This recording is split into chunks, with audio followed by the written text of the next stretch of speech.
বিশিষ্ট কবি ও সুলেখিকা ভাস্বতী সেনগুপ্তের কবিতা অশুদ্ধ।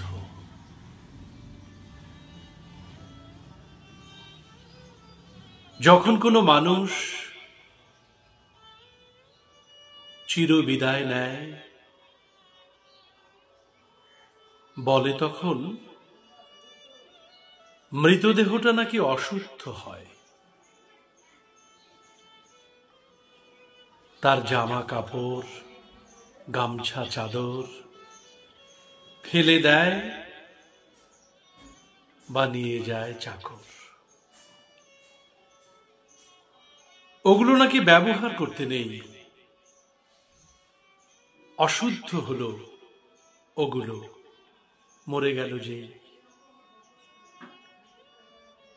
টিভি, ফ্রিজ, আলমারি, তাহলে এগুলো কি অশুদ্ধ হয় না মলে? আরো দামি জিনিস থাকে শরীরে,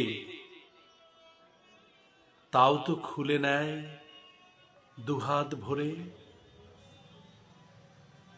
সেগুলো অশুদ্ধ হয় না কোনোদিন, মানুষ আর পৃথিবী আছে যতদিন। অশুদ্ধ হয় না কোনোদিন সোনা, হিরে, জহরত। যে নেয় ভাবে না তারও হবে এমনই হালত।